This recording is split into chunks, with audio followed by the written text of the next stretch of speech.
Welcome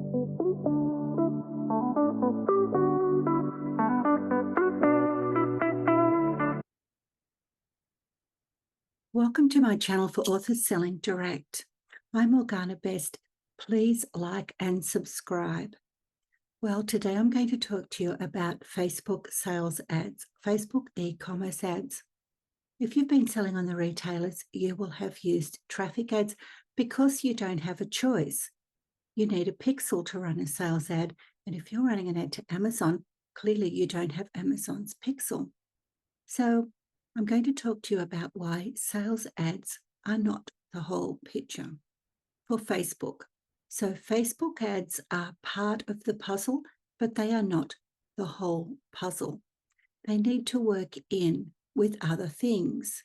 So when you run a Facebook ad, there's no point running it if your store is horrible. To call a spade, there's no point running it if you don't have your e-commerce flows in place. And it's also good to say have a review app. You need reviews on your store and to have cross-sells and upsells in place. At the very least, have a decent store and have your flows. I use Klaviyo, but let's just use an analogy. I'm very fond of analogies. I am currently sitting on a chair with 4 legs. Facebook is one of those legs. Imagine it is not all 4 legs. It needs the other 3 legs. I would fall off this chair if it only had 1 leg. Now, I'm a bit of a football fan. Excuse me if I don't know your football, the type of football you watch. I go for the Brisbane Lions in AFL. I go for the Matildas in soccer, or you might call it football. Go Matildas. So they're the teams I know about. So I don't know anything about American football. I like watching it, but I don't understand it. But I'm sure you all have something like forwards, a goalkeeper. Well, we don't have a goalkeeper in AFL, but I'm trying to cover all bases here. But you need forwards, you need defenders, and you need a midfield. Now, say Facebook is the defenders. What would happen if you didn't have them? It would be pretty bad. But Facebook isn't the whole football team, and that's what I'm getting at. It's part of a team. So you need your defenders, your midfield, your forwards, and in some football disciplines, you need the goalkeeper. And if you did away with any of those, it wouldn't be a good idea. So think of Facebook like a football team or a chair, because it's no good having a horrible store and wanting to run Facebook ads. Now, they're going to work at first. If you're already established on the retailers and you do a Facebook ad to your store, which is a hot mess, you're going to get sales. And why is that? Because as I always say, there are cold audiences, ones who have never heard of you. There are warm audiences, people who've heard of you, but they haven't bought from you yet for whatever reason, but they know about you. They might follow you on Facebook.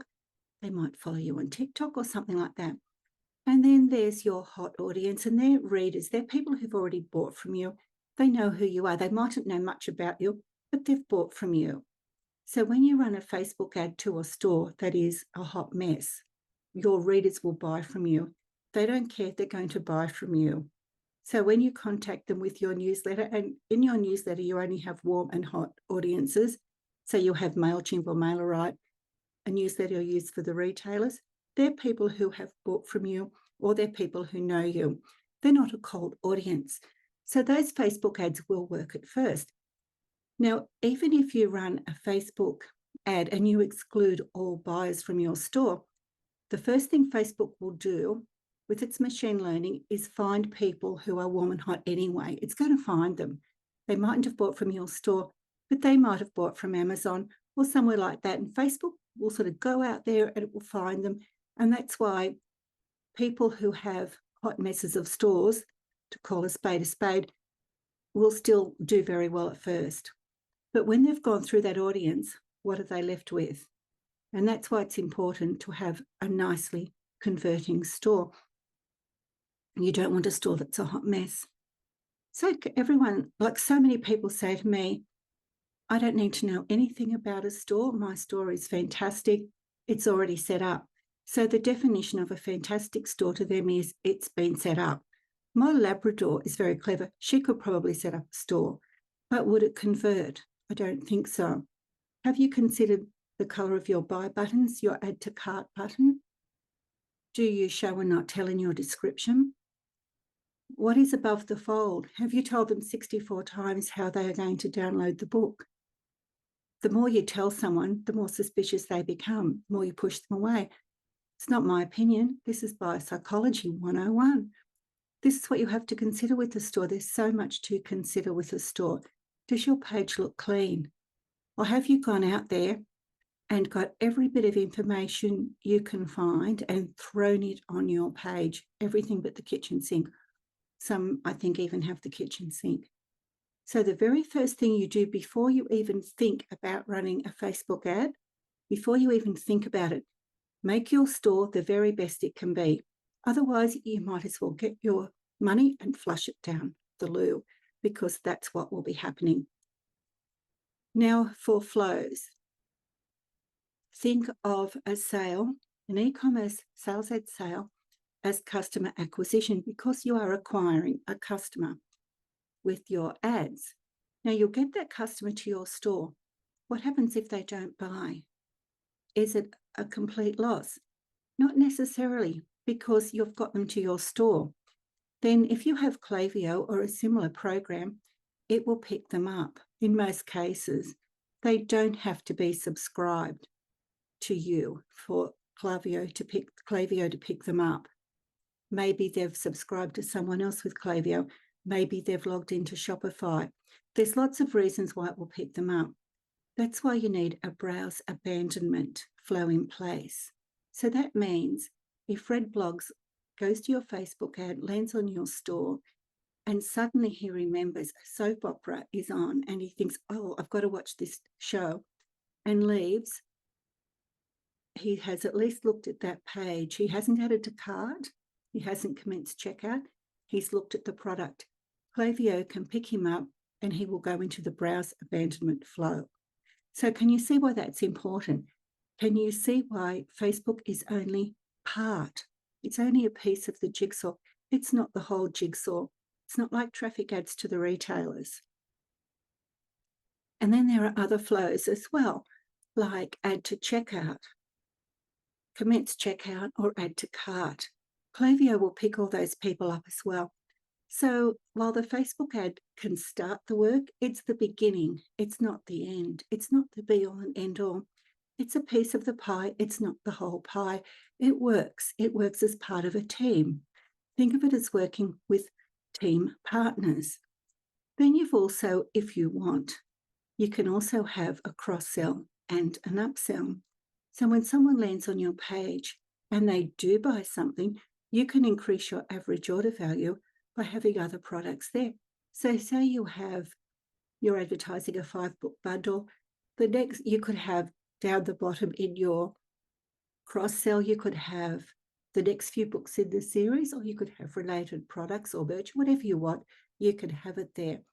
And then when someone buys those as well, or even if they don't, and they land on the thank you page, you could have a post-purchase upsell, and the thank you page has pretty much 100% open rate. So the person goes there as well, and they could possibly buy, because it's important to increase your average order value. Very important when we're selling books, which are typically low-priced items. So all these things have to work together. Facebook ads are not, as I said, they're not the whole jigsaw puzzle. They're part of it. And don't waste your money trying to do them. Don't even attempt to do them until you have everything else in place. Because if you're going for a cold audience, they land on your product page and they think, I wonder if I want to buy this book. And they get there and it tells them 65 ways they can download, or it shows, not tells, and just has a list of tropes. I mean, what's someone going to do? They're just going to think, I don't think I'll buy this book, and they'll go away. So you've got to have everything nicely in place. You've got to have everything nicely in place on your product page. You have to follow good copywriting principles, and you have to hook them. And that's another thing. With a cold audience, typically they're not motivated by discounts because people don't want a discount on something they don't want to buy.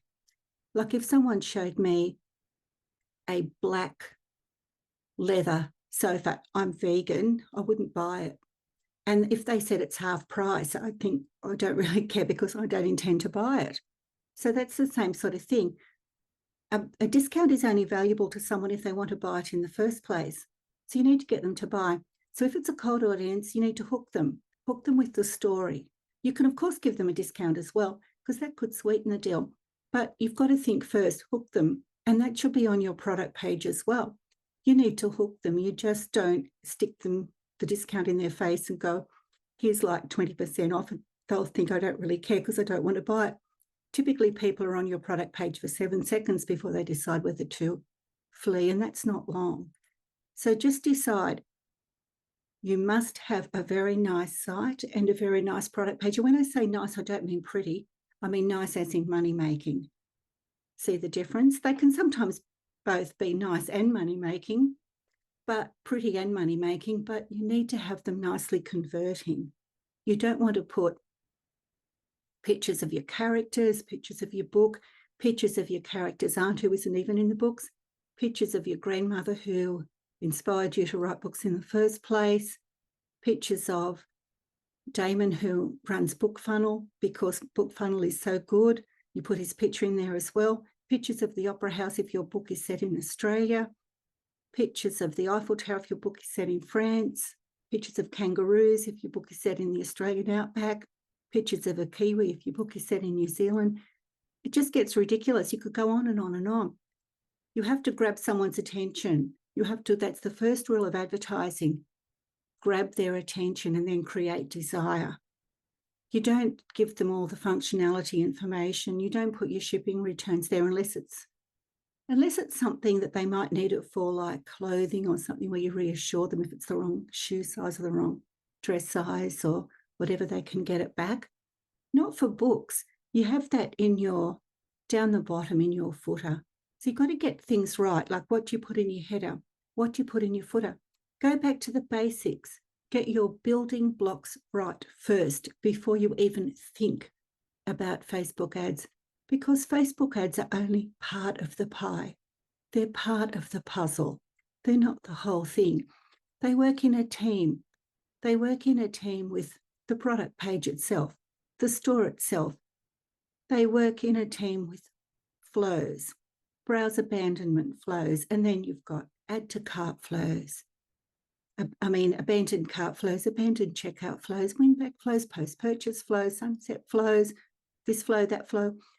And also they work in concert with reviews on your site, which is part of your site, and also upsells and cross-sells so you can increase your average order value. So don't think of running a Facebook ad is a result within itself.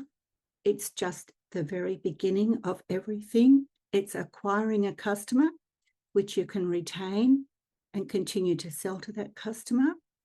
And it's the beginning, not the end. And Facebook ads are part of a team.